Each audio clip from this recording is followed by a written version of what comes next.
19 News and Cleveland Public Library celebrate the life and legacy of Dr. Martin Luther King Jr. The thesis of my journey to become mayor was rooted in his notion of why we can't wait, why America couldn't wait. I still believe in what Dr. King calls the fierce urgency of now. That fierce urgency of now says that we cannot wait for someone else to rescue humanity, that we ourselves have to be engaged in the struggle to build bridges of hope together. Honoring those who reflect Dr. King's teachings and example. And no matter what background you come from, we are a strong brotherhood. I know a lot of change is going to come from our generation. And highlighting their contributions to social justice and greater understanding.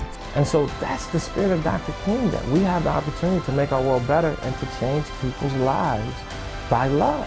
Love is the greatest force ever created. Love does overcome hate. Lift every voice and sing till earth and heaven ring with the harmonies of liberty. Let our rejoicing rise high as the listening skies. Let it resound loud as the rolling sea. Hello and welcome to the 38th annual Dr. Martin Luther King Commemorative Celebration. I'm Chris Fry. And I'm Tiffany Tucker. 19 News is so proud to partner with the Cleveland Public Library to bring this celebration into your home. Before we get started, let's get a word from Cleveland Public Library Director and CEO, Felton Thomas Jr. Welcome to our 38th annual commemorative celebration of Reverend Dr. Martin Luther King Jr. Each year, our program celebrates the legacy of Dr. King, a legacy that inspires us to have a dream, to speak out against injustices, and to continue the march towards a better future. This year's theme is Knowledge is Power. Dr. King's speeches and writings remind us that words have power. They can unite a community, give us hope, help us step outside our comfort zones, and connect us to those who are different from us. Dr. King was a passionate advocate for education, using his knowledge and his words to create action for justice and equity in our world and in our communities. Here at Cleveland Public Library, we believe a city that reads is a city that succeeds. That's why we're working with the Mayor's Office, the Cleveland Teachers Union, the Cleveland Metropolitan School District, and nearly 30 community organizations to get Clevelanders reading. Together, we're issuing a challenge, a city-wide reading challenge called Cleveland Reads. We hope this year's celebration and the words of Dr. King and today's leaders inspire you to join our challenge, to use your knowledge and power to become an agent for change. On behalf of Cleveland Public Library staff and our Board of Trustees, thank you, and we hope you enjoy the show. Every year, the Cleveland Public Library selects one person to receive its prestigious Drum Major for Change Award. It's given to the person who reflects the spirit, the example, and teachings of Dr. King. And this year's award recipient is none other than Cleveland Mayor Justin Bibb. In fact, Justin Bibb was so inspired by Dr. King's book, Why We Can't Wait, he decided to make his campaign theme, Cleveland Can't Wait. Our Harry Boomer had the opportunity to sit down with Mayor Bibb. He worked so hard to stir the consciousness of this country to live up to its true ideals. Cleveland's Mayor Justin Bibb, inspired by the promissory note Dr. King said America wrote to his people of color. I, Justin Morse Bibb. Bibb's becoming mayor is part of that pledge of being a more diverse and inclusive country. But he says there are miles to go before we rest, and that he knows his role along the road to progress. While we may have our roadblocks around fighting for criminal justice reform, around fighting for more economic opportunity, around fighting for climate justice, every single day I wake up making sure I bring that same sense of urgency that I started this journey on nearly 2 years ago. Dr. King fought some of those same battles more than 6 decades ago. The road that Dr. King traveled guided many others, including America's first African-American president, Barack Obama. Their rise to power had a direct impact on Mayor Bibb. And I remember President Obama saying to me in his very stark cadence, "Justin, your aim should be to do something, not be anything." Cleveland's second youngest mayor set out with a clear urgency to fulfill the vision embodied in Dr. King's book, Why We Can't Wait. I view my role as mayor really as a conduit to deliver on the dreams, the hopes, and the ambitions of the residents of the city every single day. Mayor Bibb says Dr. King's book is still a guide in his thinking and actions since his college days. You know, I feel a special relationship with Dr. King because the thesis of my journey to become mayor was rooted in his notion of why we can't wait, why America couldn't wait. I still believe in what Dr. King calls the fierce urgency of now. Dr. King wrote that book and it released in July of 1964. But in August of 1963, in the March on Washington, he talked about now is the time. You can see the seeds of that thought being planted even then about the fierce urgency of now. How has that informed you and helped you make the decisions you have made about we can't wait? There were some who said of former President Barack Obama, you're too young. They said that of you, you're too young. But like you say, we can't wait. If there's anything we learned over the past 2 to 3 years, is that delaying progress only exacerbates the issues that we see. That's why my administration moved quickly to bring to fruition the vision of police accountability. Being mayor has given Bibb a new lens through which to view Cleveland and his role in its future. I believe I'm a part of what folks call the Joshua generation, where I stand on the shoulders of the Moses generation to make sure that we do get to that promised land. And every year, this day and this week is a reminder of the hard work ahead, but also it gives us the opportunity to reflect on the great progress we've made as a nation.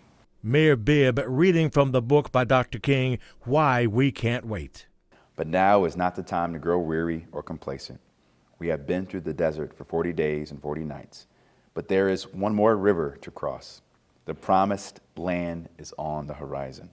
One America under one big tent, where all of us are included, and none are left in the margins. Our challenge is to make that journey together. Why we can't wait. Love it. Thank you, sir. Thank you. Appreciate it.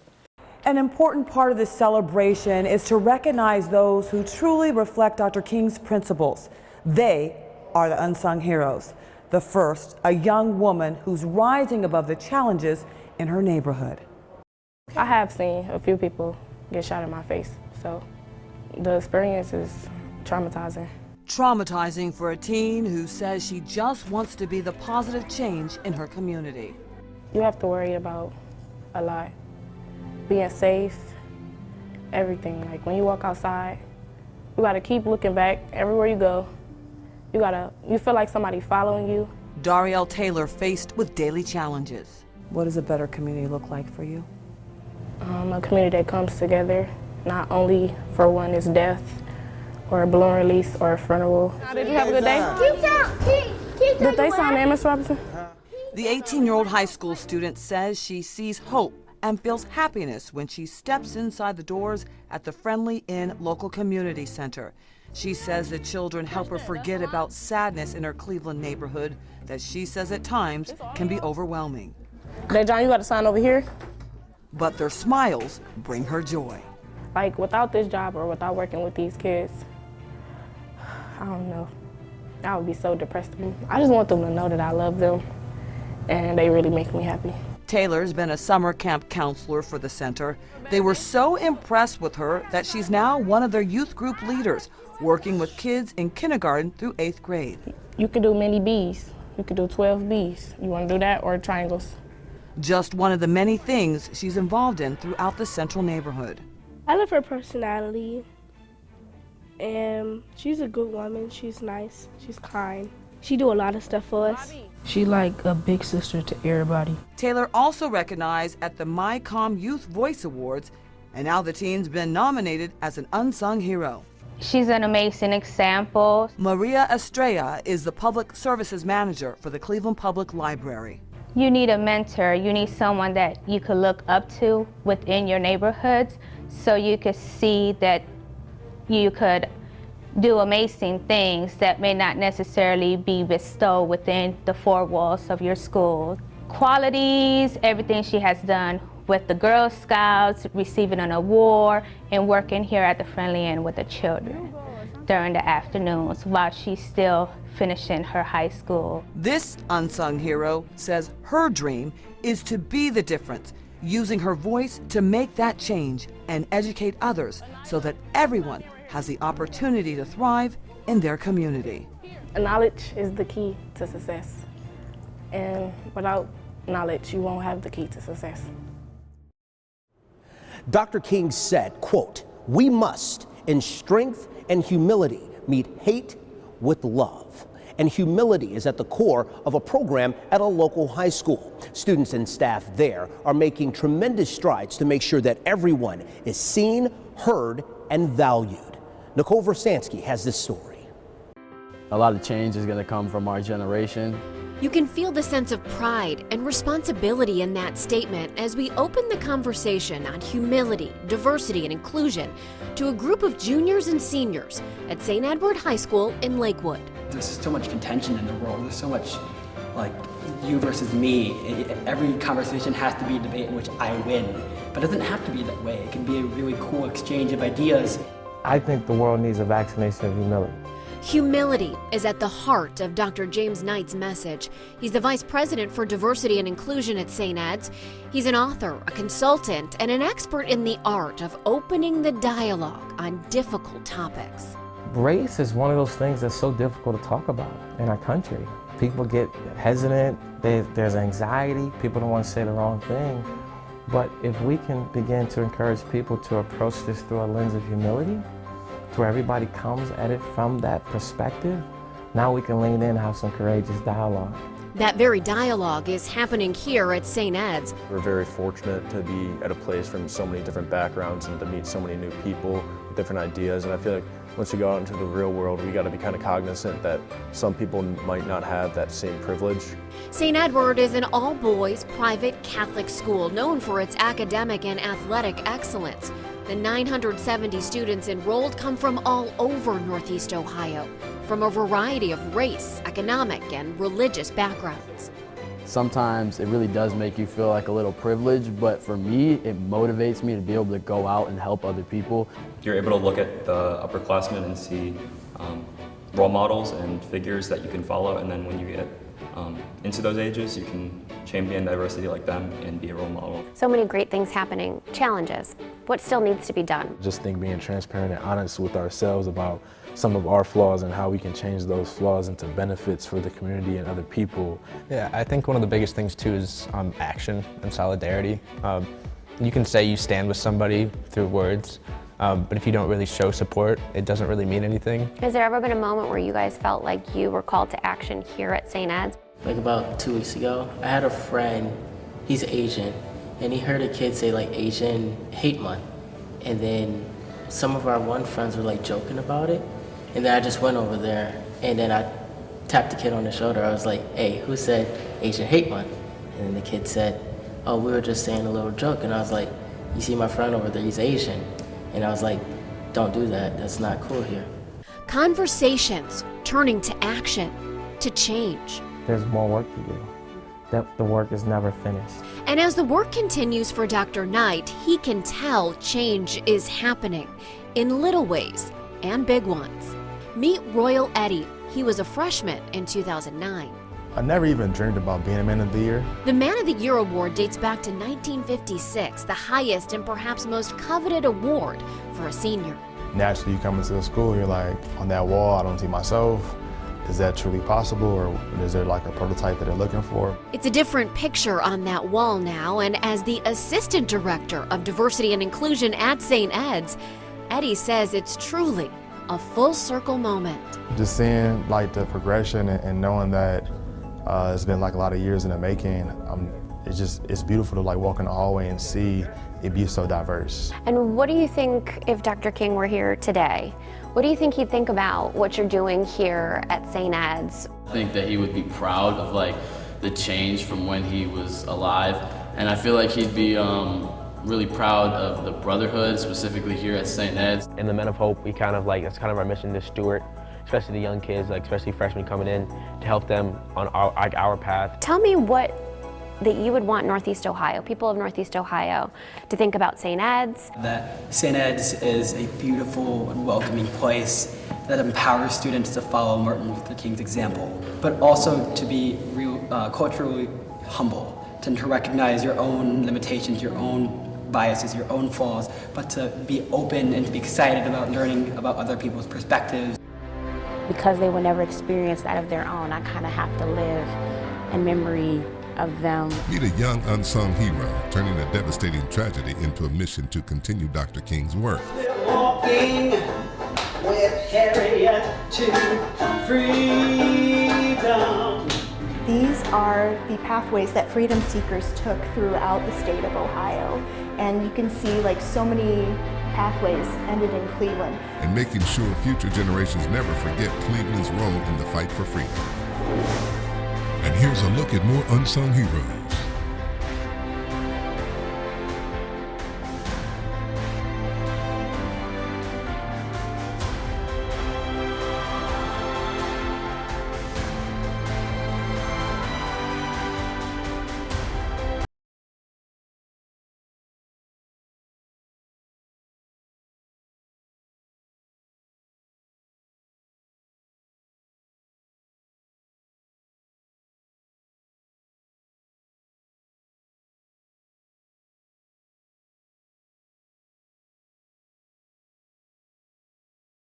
We've been introducing you to some unsung heroes nominated by the Cleveland Public Library branches. And Michelle Nix met up with the local high school senior who's been trying to overcome some of life's most difficult challenges and now building a brighter future. I want to become a fashion designer. I want to become very well known. I also want to like shoot a couple short films, maybe write a couple books. At just 18, Tashia Porter of Cleveland is not short on dreams. The high school senior who at the same time has earned the rank as a college sophomore somehow finds time to work at the Martin Luther King branch of the Cleveland Public Library and is determined to write her own success story. Sometimes you have to kind of realize who you are, realize how much power you have in creating your story. She hopes one day to author the book on overcoming adversity to create true change after suffering a loss beyond measure. Going into my freshman year, my sister, niece, and nephew got murdered. It was July 10th, 2019, a quadruple homicide on East 63rd Street in Slavic Village that devastated the community. Among the victims, Tashia's little niece and nephew, Aubrey and Armand, and her sister, Takira Collins. She was kind of like a second mother to me growing up, and it was just kind of harder to lose her because then I started to realize how much of a significance she had in my life. A period of unimaginable grief, turmoil, and depression for the teen. But the honor student eventually found her way out of the darkness, determined to live life in honor of loved ones who will forever have her heart. Because they will never experience that of their own, I kind of have to live in memory of them. Tashia was recently honored with a $10,000 Marion Motley Scholarship that will keep her focused on the goal line, a college degree and career she'll work to build by design. This world, like, it's going to give you every step of pain, pleasure, of heartbreak, and it's just going to give you a lot, and it won't stop, but it also means like you kind of have to learn how to settle yourself with it and keep moving and keep growing and developing and just powering through. A true unsung hero in the image of Dr. King, determined to reach the promised land while inspiring others to have a dream and work tirelessly to navigate their own course. As we've been telling you, this year's theme is Knowledge is Power. A new center recently opened, making sure that future generations know Cleveland's role in the fight for freedom. The center even teaches how the impacts of slavery are still seen in today's social issues. Organizers say Dr. King would be proud. Here's Sia New Yorker.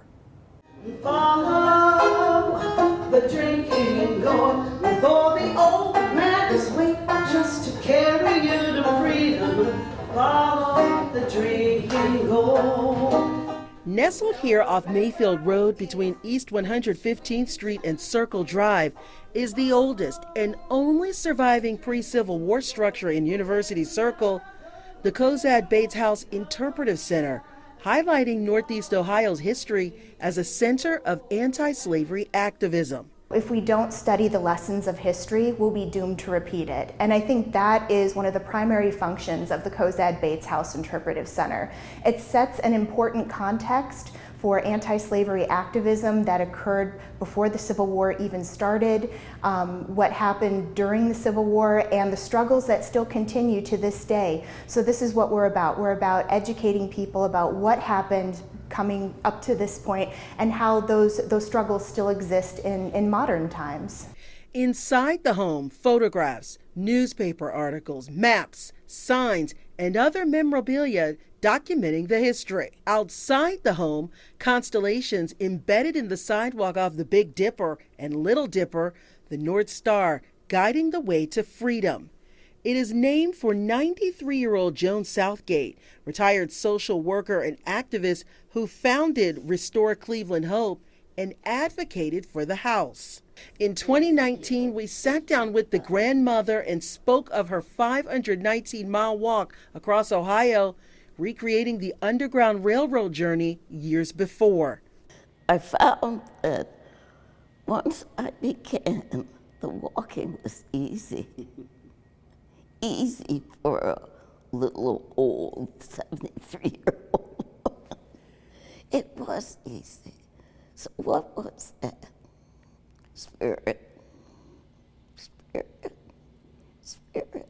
And in that spirit, resonating here at Cozad Bates House, where knowledge is power. I think Dr. King's fundamental message was about love and acceptance of your fellow human beings. And I think that in a place like the Cozad Bates House Interpretive Center, you can come and you can learn what happens, the very real consequences of what happens when you don't see people as people. We need to connect with one another. We need to get past this and just love each other and be a better society. Shining a beacon of light and keeping Dr. Martin Luther King Jr.'s dream alive. I would like to believe he'd be proud of the work that we're doing here to, again, educate the community, to provide a gathering space where people can come and learn about subject matter that may not necessarily be comfortable to discuss, but it's so necessary if we're ever going to move forward. Left foot, peg foot, traveling on, follow the drinking gourd. Something I learned about myself is how much I like to help other people. I want to be a good role model for my friends. Next, meet the young leaders building a better community in Dr. King's vision. And here's a look at more unsung heroes.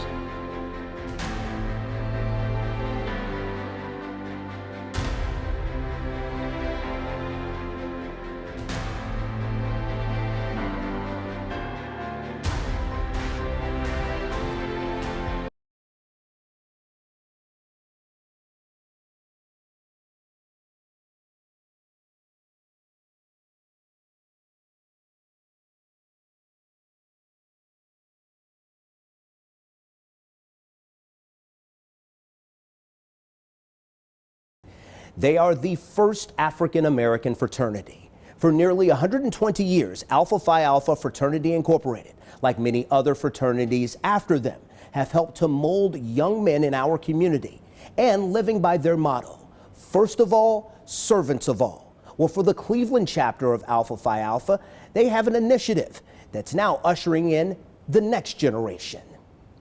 I was seeking guidance outside of school. I didn't feel like I was welcome there, where is something where I do feel welcome in Esquires.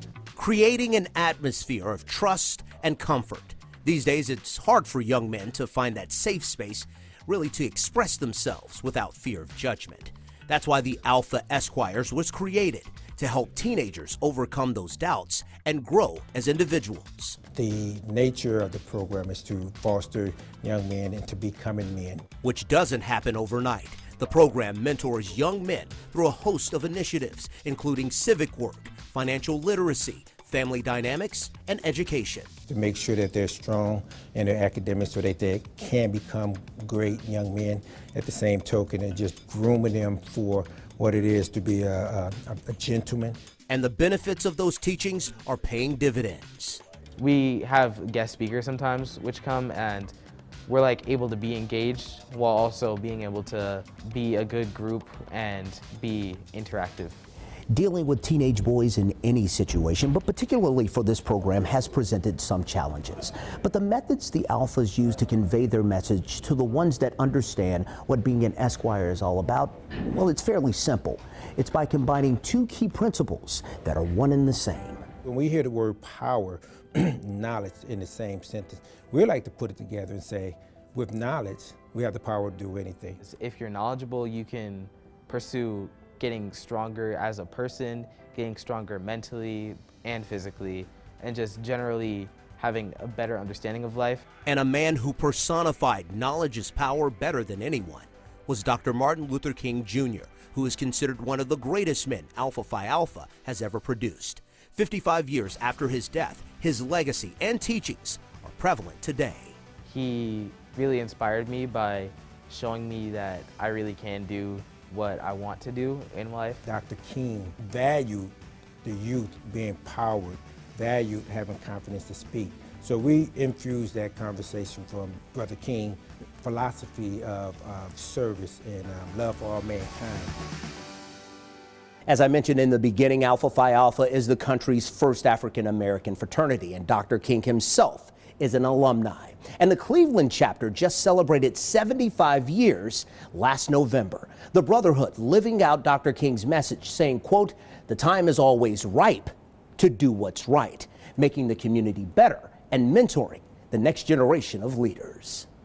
Our Tiara Braddock highlights a local high school student who loves helping children and making her community cleaner.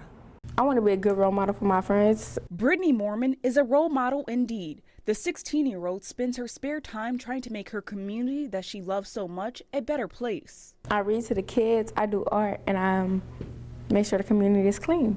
Mormon is a sophomore at John Adams College and Career Academy. When she's not in school, she's helping mold young lives at the Cleveland Public Library on East 131st. Mormon tutors the children and helps them navigate the aisles of books. The reason why I volunteer at the library to give back to my friends and my community and giving younger kids to look up to me. Taryn Pryor is Brittany's mentor. She thinks the teen deserves to be recognized for all the good things she does not only in the classroom, but within the community as well. She does her homework. She is really good at being a student. She's on it always, and she's just always here helping me with the other students also. In addition to her work at the library, Mormon is involved in a program aimed at cleaning up and beautifying Cleveland. I like to see like a clean Cleveland and a nice Cleveland with paintings on the buildings. The 16-year-old has big dreams. She wants to be a pediatric nurse so she can continue helping children. It means a lot because people in my community or in my city can look up to me, grown or younger, can look up to me and say, I want to get like her. Just another reason why she is an unsung hero. If you don't believe that education has power, know the stories of those who literally gave their lives to ensure that you could read and write and dream and believe and hope. Education has power. Seeing the power of the possible through the eyes of a man inspiring students to change the world. And here's a look at more unsung heroes.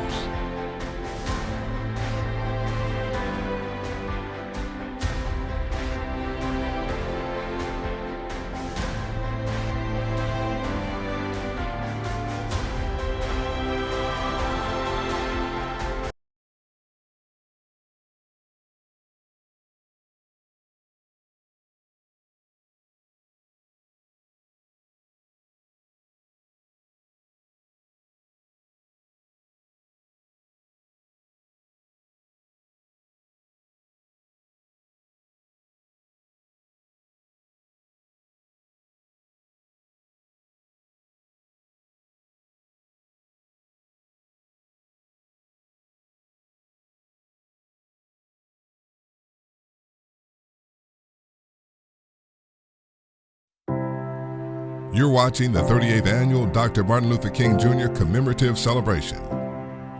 Science gives man knowledge, which is power.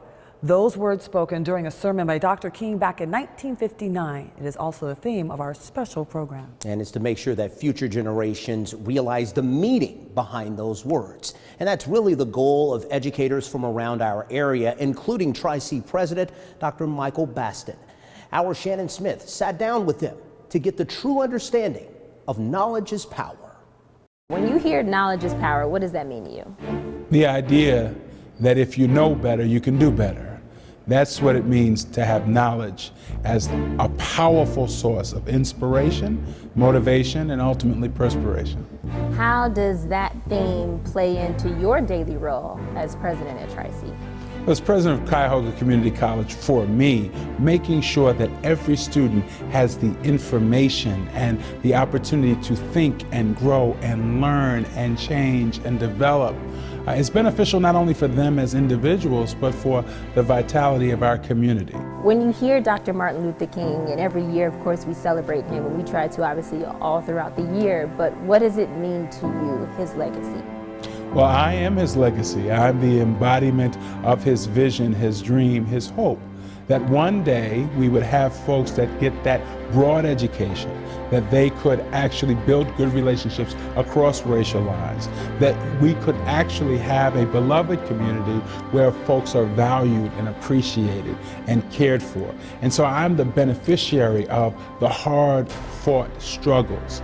I was able to go to law school in part because of the work of Martin Luther King and other civil rights folks who said we want to make sure that there's education for all, that we want to make sure that you don't just get an education to make a living, but that you get an education to change the world and to make a life. And so I am that dream, I am that vision, and I believe that and try to share that with succeeding generations as well. I don't find it hard to believe in the power of the possible. I find it hard sometimes to help others have that same feeling, that same sense. But I'm committed in everything that I do to ensure that people can see that brighter tomorrow for themselves, and that they can find within themselves the joy, the resilience, the ability to cast a vision of their future and to passionately pursue it. Yeah, we know Dr. King was super passionate. Also, though, he thought of everything bigger than himself. He knew that it was not about him. It wasn't about those fighting alongside him. It was about the future. For you, what carries you through every day, every year, to be able to make sure that people see the same vision, or like you said, have that same thought? You find that challenging to instill that in people nowadays? Or I think what the real challenge today is to help people understand the power of thoughts, the power of ideas. I think today we are continually becoming a community that's so polarized and not really engaging in that civil discourse that allows you to actually expand your thoughts, to grow and to develop and to mature. And so I don't try to teach our students what to think, but we want to engage them in the process of how to think, how to engage, how to inquire. If we challenge one another to be better, to live better, to operate in a more effective way, to move our humanity forward, if we do that, we actually create a stronger, more vibrant world. And that is really the heart of the mission of Dr. King. That fierce urgency of now says that we cannot wait for someone else to rescue humanity, that we ourselves have to be engaged in the struggle to build bridges of hope together. Earlier in our program, this year's Drum Major for Change Awards recipient, Cleveland Mayor Justin Bibb, sat down with our Harry Boomer. In the spirit of Dr. King, we wanted to bridge the generations. Here again is the mayor. This time he's meeting with future leaders. Thanks for coming to City Hall today. Of course. Is there any works of literacy that impacted you up to this point? The mission and vision of Dr. King. And Dr. King truly had a major impact on my life, not only as a leader, but during my campaign. And the slogan of my campaign was rooted in one of Dr. King's most important books called Why We Can't Wait. our slogan was Cleveland Can't Wait. And I truly believe that we are living in what King calls the fierce urgency of now. And so how do we accelerate the pace of change for Cleveland around criminal justice reform? How do we accelerate the pace of change around improving public education? How do we accelerate the pace of change around making sure we address climate change issues in our city? All those things tie back to Dr. King's vision of a more just and a more economically prosperous nation, and we all have a role to play to make that vision real. Never forget equal. Absolutely. So on the subject of Dr. Martin Luther King and the writings that, he made that inspired you, what do you feel was most impactful among all of them? Well, in addition to his book, Why We Can't Wait, the other was his letter that he wrote during his time in the Birmingham jail. And mind you, this is at the height of the civil rights movement when he was fighting for desegregation in the Jim Crow South. He talked about the fact that the people of ill will have used their time more appropriately than the people of goodwill. And it was a major call to action for all of us as a country to really identify how are we going to change the moral compass of this country towards the army of goodwill. And I think it's a good reminder of how we as citizens of this nation must always be focused on how we're using our time to make the world a better place. Absolutely. What does it mean to be the drum major of change? It is a humbling honor to be recognized for the work that our administration has done to truly set a strong foundation for the city. But I recognize that we have a lot more work to do. Progress doesn't happen overnight, but it does happen one step at a time. I certainly am proud of the fact that we were able to put together that report for the world to see. A local retired judge shares how he played a part in history, investigating the assassination of Dr. King. His powerful story next, and how the Cleveland Public Library is putting opportunity in everyone's reach in the spirit of Dr. King. And here's a look at more unsung heroes.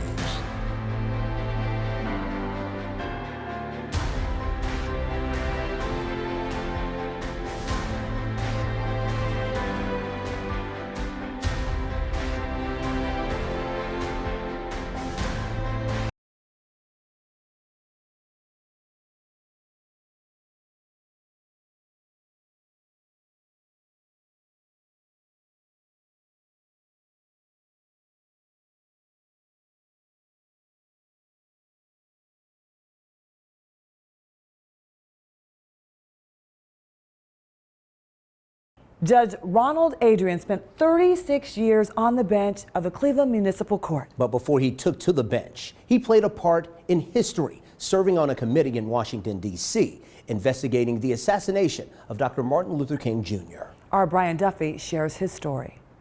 The moment will remain forever ingrained in his memory. An undergraduate at Fisk University in Nashville, Ronald Adrian will never forget the despair on campus, his new spread that Martin Luther King had been shot and killed, murdered.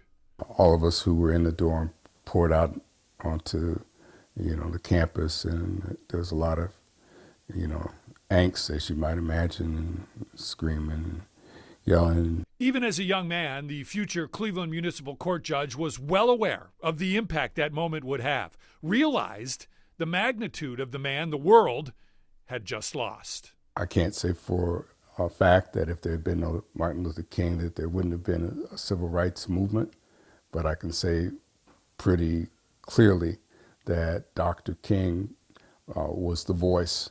What Ronald Adrian did not know was that someday he would play a role in the investigation into what exactly happened on that horrible evening in Memphis. Adrian graduated from Fisk and then from Cleveland State's law school. He spent 3 years with the Cuyahoga County Prosecutor's Office. Then a phone call came, one that had the potential to change his life. From Louis Stokes, who was a confidant of my dad's. Stokes, at the time, was a United States congressman and was wondering if Adrian would be interested in serving in Washington, D.C. for 10 to 12 months on the House Select Committee investigating the assassination of Dr. King. I saw it as an excellent opportunity on so many different levels, not the least of which being that I actually get an opportunity to see what that whole investigation was about, and that I'd be able to participate in history. And so he did. Adrian threw himself into long days and nights where he spent time reviewing the original guilty plea of James Earl Ray. That committee was charged with investigating and ultimately disproving the multitude of conspiracy theories that had been floated regarding Dr. King's murder. Adrian's work was impressive to the point he was assigned a role in putting the final report together. What does that mean to you now? Well, I'm certainly very satisfied with the fact that I got that opportunity, and it really kind of in many ways changed my life. Ronald Adrian became Judge Ronald Adrian and served for over 30 years on the bench of the Municipal Court of Cleveland, a career that grew out of that year he spent in Washington, D.C. I certainly am proud of the fact that we were able to put together that report for the world to see. A city in which opportunity is within its reach, and a library that empowers its people. And that's the vision of this library, to make sure that everyone has access to knowledge. Education is the beginning of progress and knowledge. And here at the People's University, we want to help educate our diverse communities and share the many treasures that we have. Whether it's the library's extensive book and art collection, reading programs for kids and adults, or events that provoke conversation, such as writers and readers, Cleveland Public Library has something for everyone. We want to help create a level playing field all over the city to make sure that everyone's cultures are respected and understood in all of our branches. The library provides safe spaces for learning, reflecting the people and rich history of the community served. Knowledge is power. To the extent that you can be literate and learn and know where to look, then you can empower yourself to do much in this society.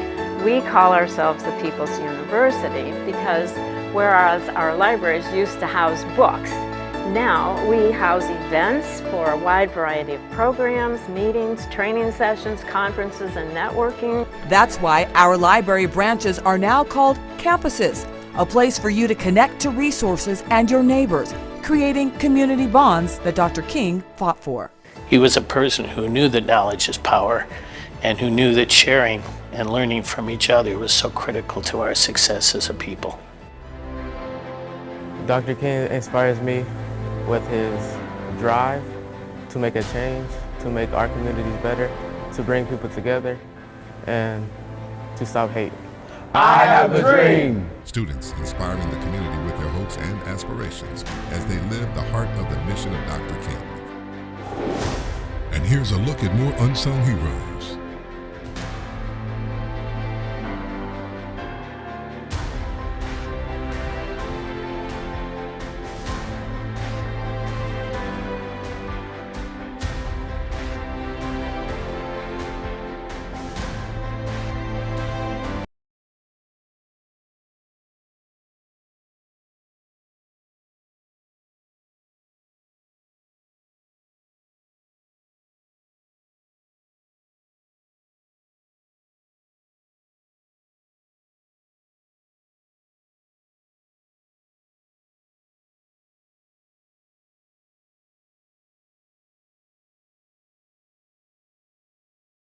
Earlier in the program, we told you about the Cleveland chapter of Alpha Phi Alpha Fraternity Incorporated and their teen mentoring program, the Esquires. They also encourage students all over the city, and those leaders share their thoughts about Dr. King's legacy.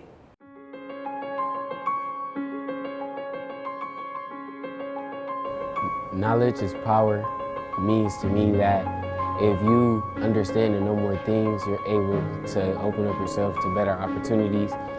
Knowledge is power means that you can do whatever you want with the knowledge you have. If you have great knowledge and you want to go to college, no one can stand in your way and stop you.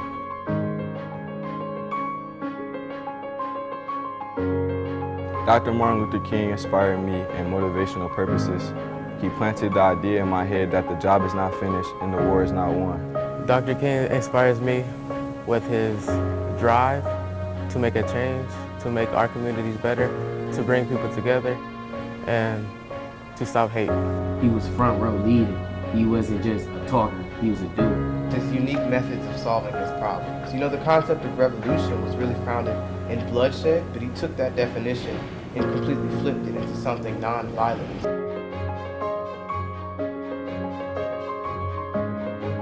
And my dream is to decrease poverty and change our communities, especially in the city that we all live in, which is Cleveland. I have a dream that we will live in a society in which we don't have to worry about gun violence. I have a dream to truly see myself and my peers amount to their full potential, because every single one of them is so deep within their thoughts and their what they want out of their lives, and I really want to see that, you know, come to fruition. I have a dream. Alpha, Phi Alpha, the pride of our hearts. Still to come, a special performance from the men of Alpha Phi Alpha. And here's a look at more unsung heroes.